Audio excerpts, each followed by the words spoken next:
a very valuable part of iShop since 1988. I got to meet Chuck a few years back at, I think it was 2005 at our honorary induction, and just really connected, and I love the work that he's doing. He's really has an amazing collection, and he's a terrific friend of iShop, and he has a lot of neat stuff to talk about with us today. Here's Chuck Kroll.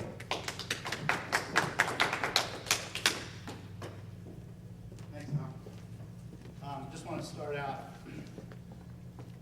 by thanking Bruce and Bob and Stathy for inviting me to this event.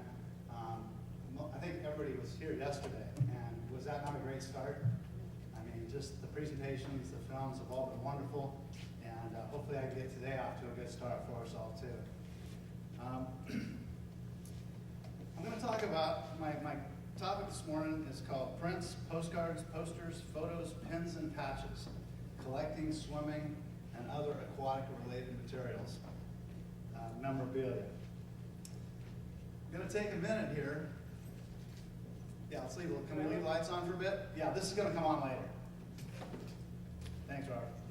I'm going to take a minute and talk about my history a little bit, because my history is really what brings me to the collecting that brings me to the podium here today. We met Craig Perlow yesterday talking about Olympic memorabilia. And Craig and I have some real similarities. For starters, we're very passionate about what we collect, the pursuit of what we collect, and the preservation of what we collect is very important to us. Kind of number two is that we're both single. I don't think that's endemic to collectors, because I know some other collectors that are here in the building or here in Fort Lauderdale right now that are married and have children, and someday that might be the case for myself. A third thing is that back when Antiques Roadshow first came to the United States, back in the late 90s, there was another collectible show on television called Personal Effects on the FX station.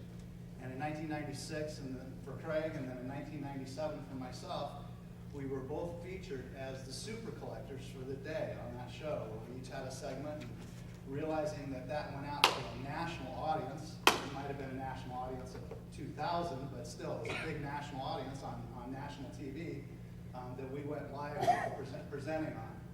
So that was a lot of fun. The last thing, I'll skip that here. We're just going to move right into kind of my history a little bit, and then we'll get right into the collectibles. I was born, I'm going to go right back to the beginning here. I was born in the San Fernando Valley of Los Angeles at a very early age, I might add. Had my first informal swim lessons at a YMCA and day camp. During my first 8 years, Mom would take us to the beaches of California, Santa Monica, Venice, Zuma Beach, and Will Rogers Beach. Does anyone know what Will Rogers' significance at all? Bob, you might know this.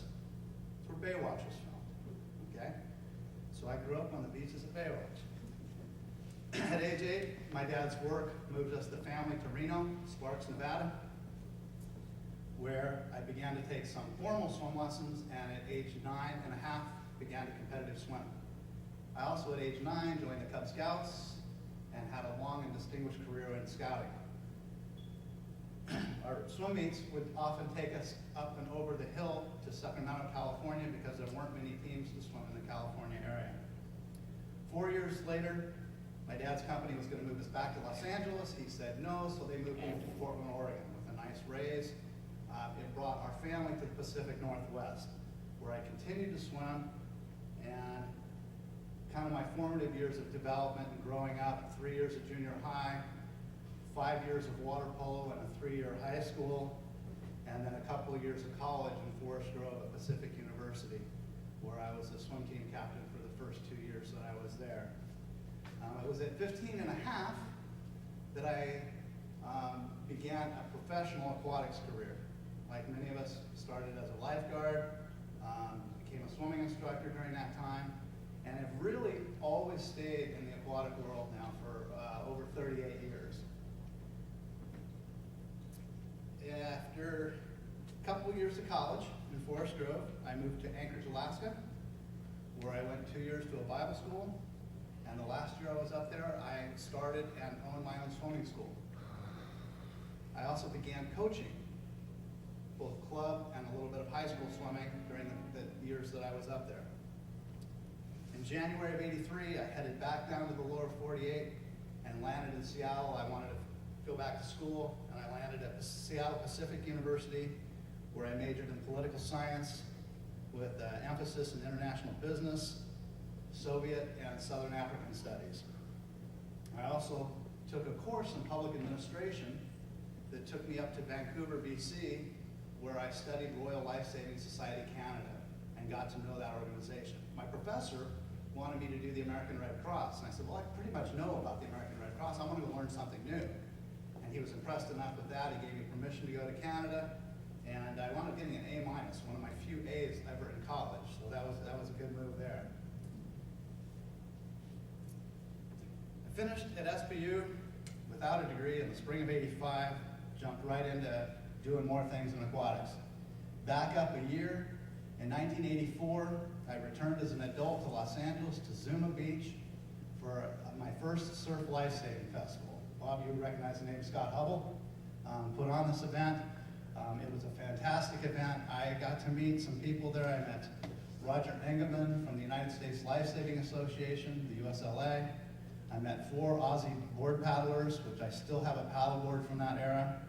I met Mike Newman, which we saw yesterday at Southeast presentation, was the real lifeguard on Baywatch for many years. Grant Kinney is a famous Ironman from Australia, a surf lifesaving Ironman, and Grant had just won the bronze medal in kayaking at that time at the '84 Olympics in Los Angeles. Another person I met, well actually I met the entire team of Hawaiian lifeguards who had just been at the USLA Nationals, but one person in particular that I'd like to point out is Ralph Godo, who is getting a Paragon Award this evening. So I'm looking forward to seeing Ralph. I haven't seen him in a number of years. Sorry, keep talking, Stas, or you want to catch that there? You got it. The very next year, '85, I attended the USLA Nationals in Chicago. I then again went back to Zuma Beach for another event. And in that fall, I attended the Vancouver, BC Provincial Games. The Provincial Games in Vancouver, BC were a warm-up for the following May. Rescue 86 was held there. Rescue 86 was the first of what are now biennial events, then of World Lifesaving. It's now International Lifesaving. And every other year, there's one of these World Lifeguard Championships. You want to turn off the mic?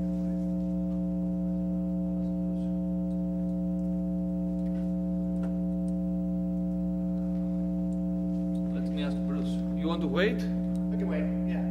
No, that's it. We do need some identification. So hang on one Okay. second. You want me to hang on? Hang on. That's it. The Fall Provincial Games in BC. I had an opportunity to meet Gus Staunton from Australia. At that time, he was the president of World Lifesaving. I thought, that's cool. I got to go out and meet this gentleman. We met, we chatted for 45 minutes, back and forth, back and forth. That night at the party, I went to just thank him for the time we spent together, and we talked for another hour. It was just a mutual exchange back and forth. I'm just full of lifesaving at this point, okay? The next May, we attend Rescue 86.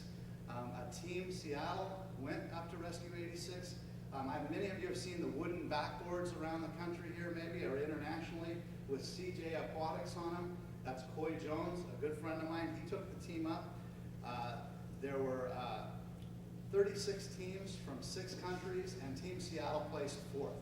We were the only team from the United States represented there, and we had an absolute blast. We attended a conference. I stayed for the World Lifesaving meeting, got invitations to 13 countries. Never been able to follow up on that. During the same time, during the week of Rescue 86, Gus Staunton coined the phrase to me of a project that I wanted to do, a lifeguard odyssey. And that's been my calling card ever since 1986, the Lifeguard Odyssey. That summer I came home from Canada, felt I'd been to enough lifeguard competitions, so I wanted to create one of our own on Lake Washington. The Lake Washington Lifeguard Challenge Cup this summer is entering its 27th year, if it happens. I always say if it happens. I'm happy that it happened once. The fact that it became an annual event is wonderful. The fact that it's now 26 years old, I'm ecstatic. You know, it's something that I really feel like I left the world, at least Lake Washington, a better place, hopefully a little safer place. I started then looking kind of for the next challenge in life, and that's where we begin to slowly sneak into this collecting part. In '86, '87, I began to research the history of my own City of Seattle agency. I found out that in 1987, that very next summer, we were to turn 75 years old. Pretty big anniversary date. We made a t-shirt, and that was okay, that's what we celebrated with, but at least we acknowledged our 75th birthday. I tried then also to raise money to take a team of lifeguards to Australia for Rescue 88. That was unsuccessful. I feel like it maybe would have been 7 years later when people had seen Baywatch and understood Baywatch. Oh, we're running these. Okay, well, this is a little ahead of the game, but I guess we can go ahead and let these run here. Once again, these are very random slides of all different parts of my collection here. There's Dara, who will maybe be here tomorrow night. Now she's probably swimming at Charlotte. So,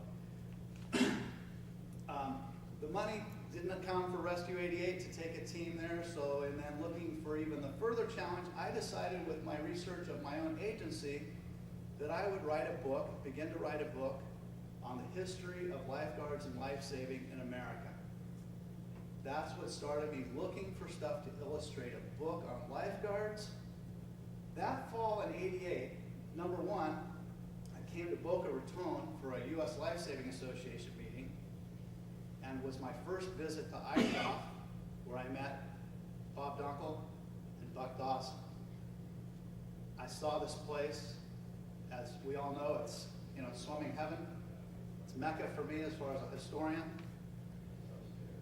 My parents were on a trip to California, and in Bishop, California, they found this piece, and little did I know how much history we'd be talking about, black history and involvement.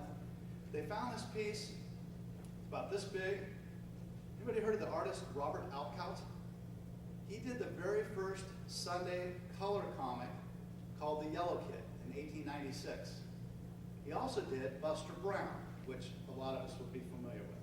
Well, this little character, his name was Poor Little Mose, and Poor Little Mose was a little young black boy, maybe 6, 7, 8 years old, and he had 4 or 5 little animal friends.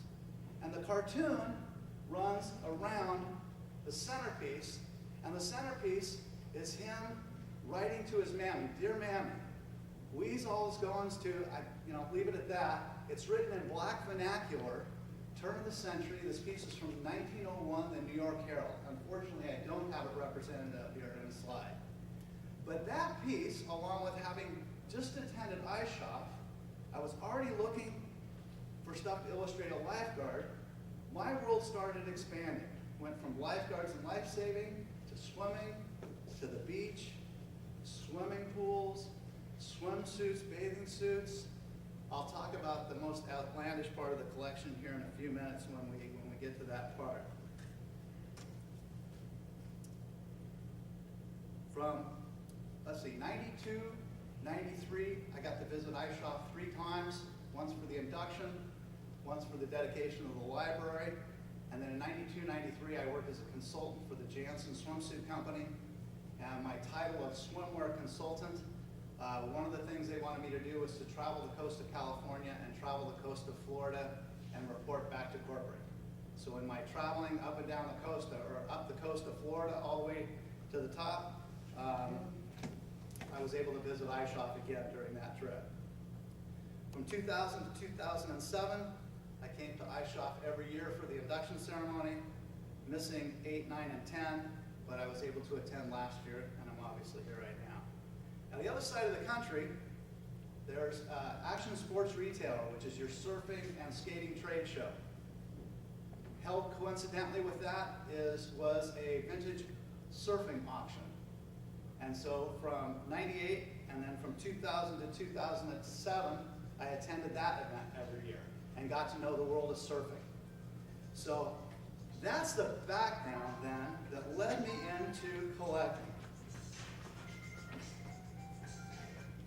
When I started in '88, it was pre-web days. There was really no internet. I mean, the internet was there, but it was infantile days. I certainly was not computer savvy and still working on that part. So I went to antique shops. I went to antique malls where you have multiple dealers. I started going to antique shows where many of the dealers that I'd already met would come to these shows. And the more times I showed my face, either in their shop or at these antique malls, the more my asking for swimming, beach, lifeguards, on and on and on, the more things would begin to surface because they would begin to pick for me. They would begin to find things. In fact, about 5 years into it, I went to one particular dealer at a show, and there was a whole notebook that said swimming pool postcards. And I pull this thing out and I open up, it's a whole book. It's probably like, there was over 100 cards in this thing. And I went, how on earth, what made you decide this? She goes, well, I met you 3 years ago, and I just decided to start picking up these postcards and knowing that someday you would come back and buy them from me. So indeed I did, and got a nice deal on it, and that was terrific. Also during those days, pre-web days, there was an Antique Trader magazine, and there was a newspaper, and I got, in fact, the 2 tin and porcelain signs, which I'll refer to in a minute here, were 2 things that I found on a trader newspaper that were fantastic. I also then started traveling a little bit more. In 1991, I was chasing a swimmer from Stanford, former Olympian, and we're still good friends, that's a good thing. But I also then, in '91, took my first trip all the way back to Los Angeles as an adult to hang out with my friend Mike Newman, who by that point was starting filming of Baywatch second season. So over the course of the '90s, I got to hang out on the Baywatch set a total of 4 times, and those are 4 of the best days of my life. No, that was good times down there on the Baywatch set. I also then had opportunities when I would come here to Florida to hit antique shops and use bookstores along the way, and then certainly the one trip all the way up the coast on into South Carolina and Georgia. I think that's the order they go in. I was able to hit a lot of wonderful, wonderful shops. In the late '90s, I got on eBay and started buying some things slowly on eBay. Unfortunately, I had some computer problems along the way, and instead of going to the library and keeping my eBay account up to date, I don't know if anybody's aware of eBay, it's 3 strikes and you're out. That's 20. 10. 10, thank you. We're doing good. So it's 3 strikes and you're out and you're off eBay. So it's probably good for me to get cut off because in 2000, I actually quit a job working for Speedo Authentic Fitness. The retail shops they had, I hadn't had a vacation in 2.5 years, and I wanted to go to the Olympic swim trials, and they weren't going to allow me to do it. So I gave them 3 weeks notice and said, I'm going to the Olympic swim trials. And that worked out okay. So I got another job soon thereafter. In 2001, I was back on eBay, and Bruce, you've teased me enough times that I can attest that I've spent a lot of time on eBay over the years. I think Bruce told me at one time he watched it every day for a long period of time, and I was buying at least one thing, or at least bidding on at least 1 to multiple items every day for probably a couple of years almost.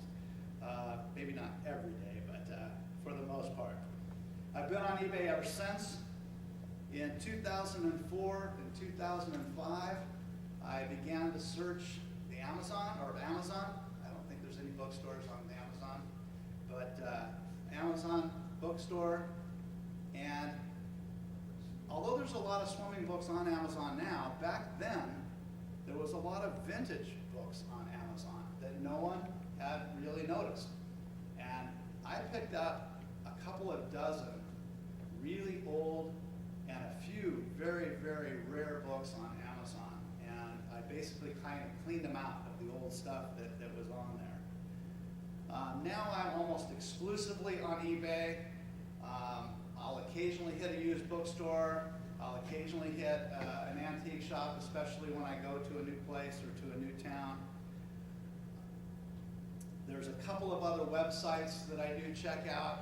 I've actually seen Craig's website in the past, the Olympic memorabilia. To me, Olympic memorabilia is kind of beyond my financial, for the most part, beyond my financial means. But his website is wonderful, and if you want to learn about Olympic memorabilia, that would be the first place I would direct a person to go. Gonna get right into this. Oh, that was one of the first ads that Jansen ever put forth, the 3 ads in a row, 1921. That's Aline Reagan. What do we got here? Dorothy Poynton. The 3 girls from 1920. So 20 or 24. So gonna give you 4 kind of unique aspects of my collection, and then I'm going to talk about different areas to collect. First of all, and probably the thing that I weigh most in my collection, is my library. I have over 1,400 volumes of books, pamphlets. That doesn't include articles. That doesn't include magazines. That's strictly books. And from what we can tell, from what I've been able to ascertain, I know that there's 2 collectors, one being Kelvin Juba and then a good friend of his in England, that both have very large libraries of swimming books. But according to Kelvin, according to him, the 2 collections of theirs aren't as large as my collection. And I'm guessing that there's maybe a collection in England. I know of an Italian coach that collects swimming books. But the best I can tell, my library may be second only here to iShop. And I actually have some pieces that we don't have here in the library. So there's a lot of wonderful, when I say swimming or aquatic books, that includes water polo, diving, synchro, learn to swim, water safety, the entire gamut, history books, biographies. I don't particularly collect surfing memorabilia, but yet I have 2 bookshelves of surfing books because I love old surfing books and I love reading surfing biographies because the surfers actually got into the biographies before the swimmers did. It's just been in about the past decade and a half, other than some really classics, Deep Water by Don Scholander, Don Fraser's couple of biographies on Don Fraser. But there hasn't been that many biographies or autobiographies done by swimmers until just the recent years. And I'm excited to see more and more happen. More and more Olympians are turning right around and writing their own stories. And that's great to hear, or people are writing about them. Take a quick sidebar. About 1/4 of the images that are here are of water shows, aquacades, aquafollies, and other water shows. That's another water show. Sam Snyder had a good water show. The aquafollies pieces that are up here, there was a guy by the name of Al Sheehan, who I just picked up a great 8x10 picture of Al that I've never seen before. He produced a water show called the Aquafollies that spent part of the summer in my hometown, not only my hometown, but my home neighborhood, Green Lake, Seattle. And the other part of the summer, it's been on Lake Calhoun in Minneapolis. This show had synchronized swimming, it had diving acts, it had clown diving acts, it had music, there was some comedy involved, a great takeoff on the spectacle of the Billy Rose show. We'll talk a little bit more about water shows here in just a second. Another unique aspect of my collection is that I have, well, iShop has about 60 19th century prints. Is that about right, Bruce? And of the 60 prints that iShop has for sale actually as reproductions, so if you're looking to decorate your home, office, swimming pool, restaurant, those are some good things to help decorate it there. Of the 60 that iShop has, I have about 11 of them, 20% of there. But totally, I have over 150 19th century prints. And then I have another couple of dozen early 20th century prints that are everything from swimming pools to beach scenes to bathing beauties to, I don't know where you're, there's a rescue scene in Long Branch, New York, I believe it is, where a lifesaver is carrying out what you can tell is a very limp body. And by the look, the anguished look of the spectators, you can tell that it was a body recovery. And there's a black and white copy here. I have actually a hand-colored of the same image. It's just, as far as a life-saving collector, this is just a wonderful, wonderful piece. I have 4,000 postcards. And the postcards range from swimming pools, and I like the older swimming pool postcards. There are at least 3 other collectors that I know of in the country that collect swimming pool postcards, Bruce being one of them. A gentleman who should be here later today, Kent Williams, who wrote the AFO, the Aquatic Facilities Operators Handbook. He's probably one of the best swimming pool mechanical operators in the country. He put out a newsletter called Pool Facts for many, many years. And then also a lady by the name of Kathy Luker. The Luker family started Lincoln Pool Supply in California. And Papa Luker has passed away, but the brother and sister, Kathy and the sister, have carried on the family work. And Kathy's been collecting swimming pool postcards for many, many years. Here's the most unique part of my collection. And Craig and I, Kroll and I, were talking on Wednesday. We first met, and we're sharing our passion. We're sharing our eccentricities of collecting. And when I told him that I collected this, he actually took a step back. I have probably undoubtedly the world's biggest collection. Now, mind you, I live in Seattle, but I have the world's biggest collection of suntan lotion memorabilia. Suntan and sunburn. I have containers. I have advertising, point of purchase pieces,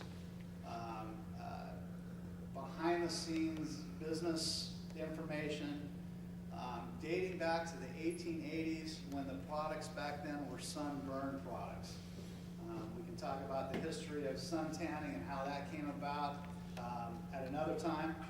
But to me, it was just an extension of the beach, just part of the beach and part of beach culture. I had mentioned that I'd been going to this vintage surfing auction. The surfing guys, the historic surfer guys, think my suntan lotion collection is about the next best thing to surf with, you know, as far as a collectible. They think it's a really cool thing, and that I've helped collect even part of their culture. Probably the coolest thing that I may have in my suntan lotion collection is a 4-foot by 4-foot outdoor wall clock with Little Miss Coppertone on it. And this actual clock hung across the street from the boardwalk in Santa Cruz on a beach shop for about 30 years. So anyone growing up in Santa Cruz in the 60s, 70s, and 80s, up through the 90s actually, knows this clock. And I chased it for about 7 years. It's a great story how I got it. It's a good Paul Harvey story. There's the rest of that story. But once again, we'll save that one for another time. So we're into, we've done prints, we've done postcards. We're going to do posters here. Oh, let me talk a little bit more about postcards real quick. We talked about swimming pool postcards. There's also beach scenes. Thank you. We've got foreign cards, which include all different kinds of things. Bathing beauties, another very collectible area. I've run into a number of people that collect bathing beauty postcards. In fact, there's been a couple of books done on bathing beauty postcards. Comic cards. Oh, boy, that's almost good time. That's perfect time. Here we go. Comic cards. I told you I didn't have these in mind, but we'll take it. Olympic cards and other competitive cards. Now, that's one area where I do collect Olympic things. Olympic postcards are fun. Some are not real expensive. Some are very expensive. And yet they really tell postcards. Postcards have been a window into history for many of us as historians. They're things that aren't necessarily published in books. They're things that are not really written about. But that's why postcards have been so popular for over 120 years, about 120 years now.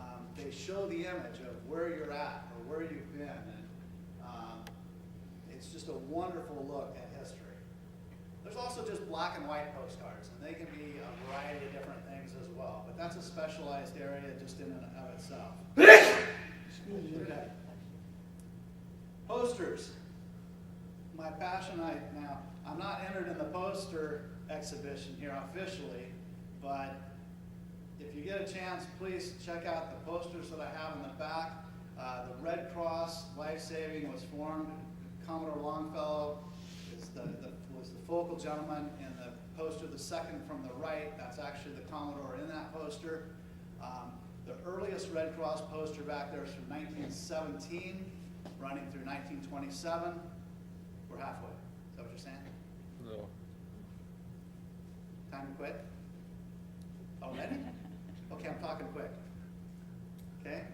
I thought you said I was 10 minutes in or 20 minutes in. No, I said 10 before, and then I said 2. But you thought that this was the sign of Playboy? We're close to 40 minutes already? No, we are. Now you are taking from Bruce's video time. So Okay. you have 3 No, minutes. go ahead. No, you The have video- The 3. video that we have, we already saw yesterday. Yes, I know. So, But So I got this is 10 more minutes to wrap it up. no 3 more minutes. 3 more minutes. Posters, photos, pins, patches, all different kinds. Collectible these days for people to get into would be to collect AAU, early AAU patches or ribbons or medals. Someday those will become collectible. The water show memorabilia that we've seen. Other entertainment things. Stothy showed us some things on movies and television. There's all kinds of memorabilia related to that. Magazine covers. Stothy, when you get to see my magazine covers, you'll realize there are many more happy images, okay, in the world of art when it comes to swimming. You are trying to make me feel guilty I'm now doing the best I can, okay? because of the time. Doing the best I can. Swimsuits, all different things there. You can collect the actual swimsuit. You can collect advertising. I think there was a swim cap mannequin that might have been shown here. I have a mannequin, a couple different mannequins. Vintage swim meet programs. We saw the master's program from last night. Toy figures and dolls. I think there was a lifeguard doll up here that was shown. Swim trading cards. Although I got rid of all my baseball cards as a kid, swim trading cards have certainly taken their place. Business trade cards, whole other area that's some fun things. Businesses would advertise on these trade cards that have all different kinds of images. Many times they were to do with a swimming type of a theme. I have early articles written about swimming, about swimming pools. I love old swim school items. Some of you might have heard me say my image that's in the book is of a swimming instructor from New York from 1880. Much better picture than my mug. So I really enjoy doing that. Books, pamphlets, brochures, you can pick a subject. Not my earliest book, but probably my most unique book is a little booklet written by Benjamin Franklin on swimming. Many of you have maybe read Benjamin Franklin's work. Well, this is an actual little booklet. Not necessarily done by Ben, but using Ben's writing. Actual artifacts, okay? Rescue cans and other life-saving things. Signage. This, and I'll just show this real quick. You can come and take a look at it. This is a sign. It's kind of in the shape of a sheriff's badge. It says, "Notice, ladies on the beach must wear bloomers." Okay? And this is a hand-painted plywood sign, and both this image and then the image of the row toe, go toe, or row throw, go toe, are both republished in Lynn Shear's book, who we'll hear from Lynn tomorrow. I was excited to be a part of her book project and putting that book together. Stothy, I'm almost done here. Film, video, DVDs, early water park, Shoot the Chutes, Paul Boynton's Shoot the Chute. Everyone knows about the Ferris wheel from the Chicago White Lights World's Fair, but Paul Boynton's Shoot the Chutes was also debuted at that World's Fair. I have swimming-related Valentines.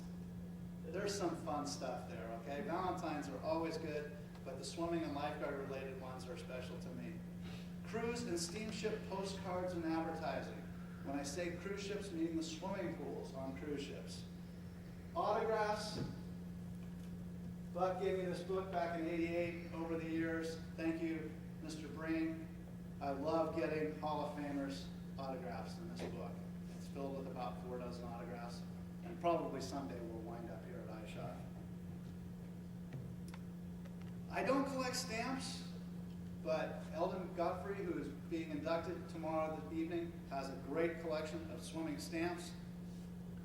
Military is another area to collect, as with the old swimming hole. I have a small collection of old swimming hole items. Am I done? Yes. Or can I talk 2 more minutes? 1 minute. Okay, good. Thank you. I'm not asking. Here's areas you can get into to collect, and we'll end with this. Early Red Cross things, a lot of simple patches and pins you can get. Black and white photos have really come about on eBay lately from the 50s to the 80s. A lot of press, with the demise of newspapers, a lot of press photographs are being released to the general public. They're fun to pick up, they're not real expensive, and a great area to begin to collect. I mentioned swimming pool postcards. Know your prices, study this a little bit, because some prices are asked, they're way out here, but swimming pool postcards can be picked up very inexpensively. Early teen patches, I think I mentioned that. Polar bear swim patches. Polar bear swims have been around for a decade or so. Foreign pins from Royal Lifesaving Society, Australia. Swim trading cards, as I mentioned, like baseball cards, but only swimming. Be careful of reproductions that are out there. And then also, I'll end with this, would be life-saving agency patches. You see a lot of times in police departments or fire departments, they've got their patch collections. A lot of people will swap and exchange lifeguard patches. So, I do have more to share. Would love to answer questions, but our time is up. If you've got any questions along the way, I'll be here for the rest of the weekend. So, thank you much.